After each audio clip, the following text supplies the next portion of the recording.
Good day mga KJ at welcome back sa aming channel. Ngayon ay gagawa tayo ng Enjoy Praise Fries na siguradong magugustuhan ng inyong pamilya at ng inyong mamimili.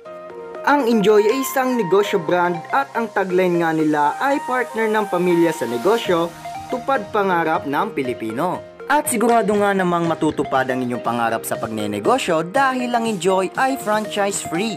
Kaya't napakasulit at kahit nasa bahay ka lang ay pwede ka nang magsimula ng negosyo. Kaya kung ikaw ay interesado sa video na ito, keep on watching po.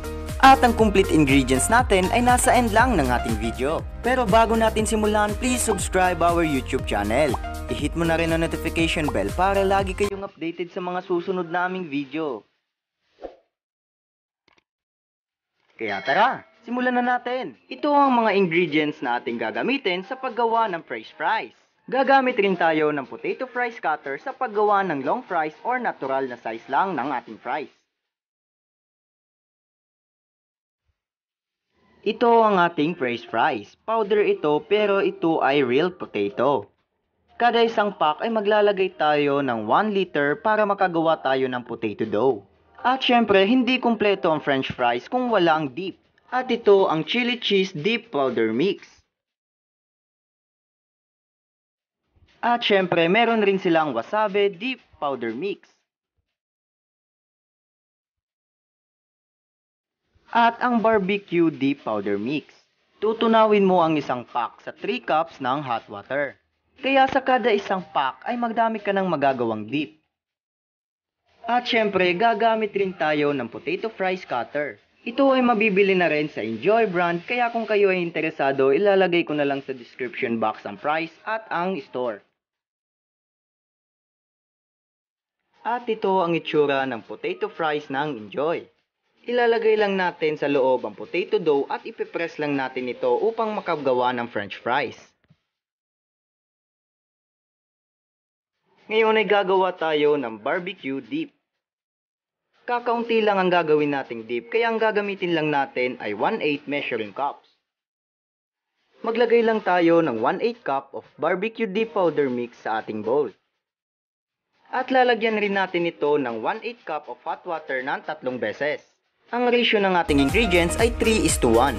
Kaya sa isang 1/8 cup ng dip powder ay maglalagay rin tayo ng tatlong 1/8 cup ng hot water. Hahaluin lang natin ito hanggang sa tuluyang ma-dissolve ang powder na ating ginamit. Ayan, pwedeng-pwede na ito at mamaya ay siguradong mas lalapot pa ito dahil mainit pa ang ating mixture. Gagawin naman natin ang isa pang flavor ng dip mix. Pareho lang ang procedure na ating gagawin sa ating chili cheese powder mix.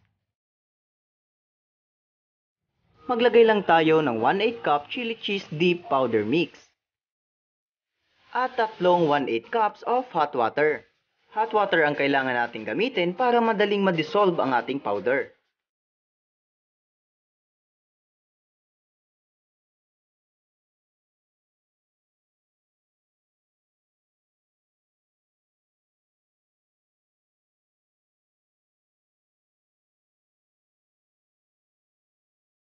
Sunod ay gawin na rin natin ang wasabi dip powder mix.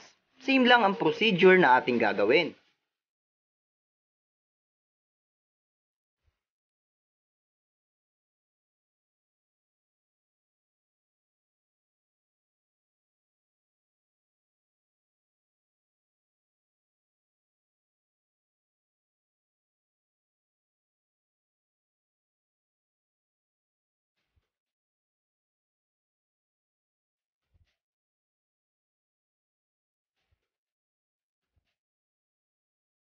Kapag nagawa na natin ang ating Praise Fries dip, ay iset aside na muna natin ito.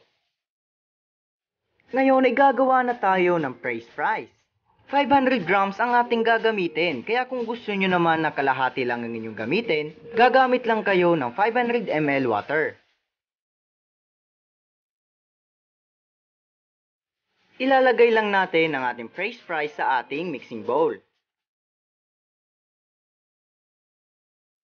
Sunod ay ilagay natin ang 1 liter room temperature water. Ang tubig na ating ginamit ay room temperature, hindi malamig at hindi rin mainit. Hahaluin lang natin ang ating mixture hanggang sa makabuo tayo ng dough.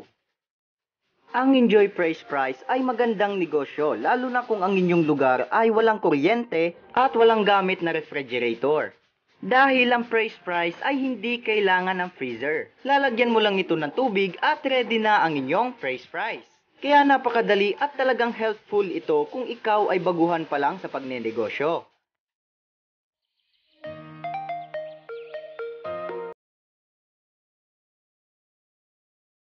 Ngayon ay gagamit ako ng measuring cup. 1 cup size ang ating gagamitin. Ilalagay lang natin ang potato dough sa ating 1 cup. At ifo-form lang natin ito ng bilog. Malaki-laki ang ating gagawin dahil long fries ang ating gagawin.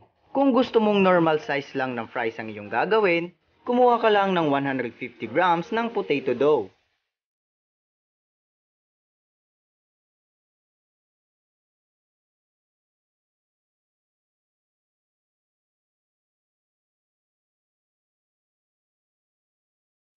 Ngayon ay ipapakita ko sa inyo kung paano gamitin ang ating potato fries cutter.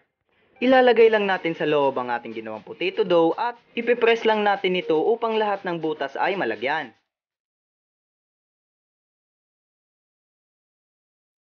Sunod ay i-press na natin ito hanggang sa lumabas na ang ating french fries.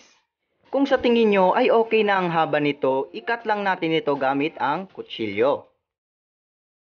Ganyan lang ka-easy at no hassle sa paggawa ng french fries. Kaya ngayon ay pwede na natin itong prituhin. Gagawin lang natin ulit ang ating ginawa kanina. Ipipress lang natin ang cutter at ikakat natin ito gamit ang kutsilyo.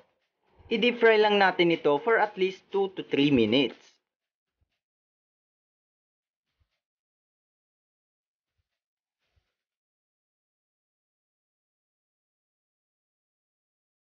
Ngayon ay pwede na natin itong hanguin at i-drain lang natin ang excess oil.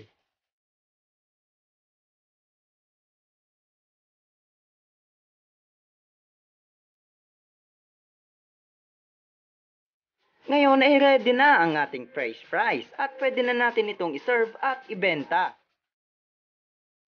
Meron pa tayong different flavor ng dip kaya siguradong magugustuhan ito ng inyong mamimili. Kung gusto mong masubukan ng kanilang fresh fries, ilalagay ko lang sa description box ang kanilang link para makapag-order kayo at lahat ng pangnegosyo ay makikita mo sa kanilang store.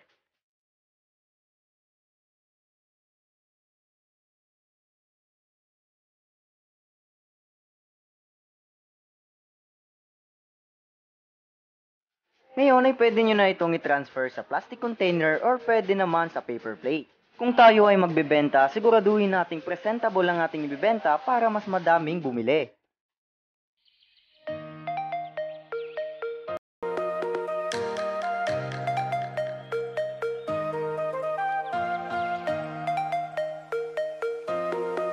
Ngayon ay pwede na natin itong iserve at ibenta.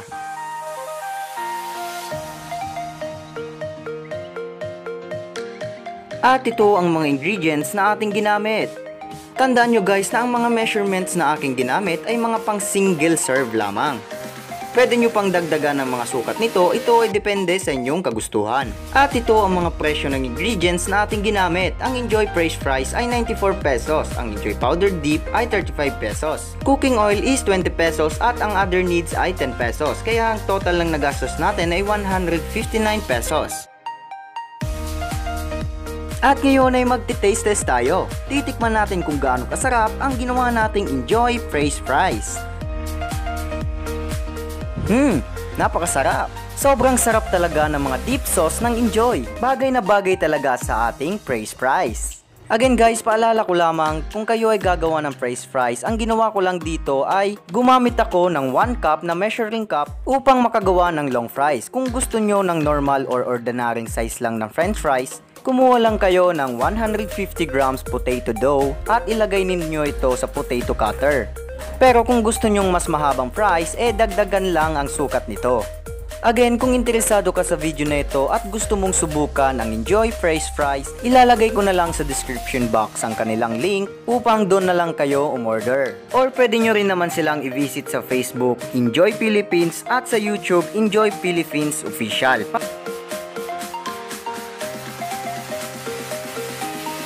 Sana ay nakatulong ang video na ito sa paghahanap nyo ng pwedeng pagkakitaan kahit kayo ay nasa bahay lamang. Magsumikap lang tayo at magtiyaga at siguradong sa huli ay giginhawa rin ang ating buhay at ang pangnegosyo. Sa mulit, maraming salamat po sa inyong lahat sa patuloy na pagsuporta at pagtangkilik sa aming video.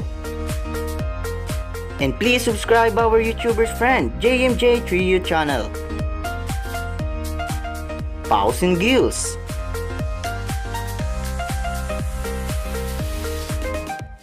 Brad Diaries.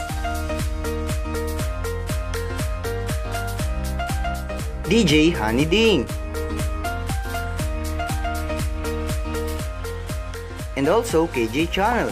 Huwag niyo pong kakalimutan na i-subscribe ang aming YouTube channel. I-hit mo na rin ang notification bell para lagi kayong updated sa mga susunod naming video. Kaya ito ang KJ Channel, negosyo recipe for you.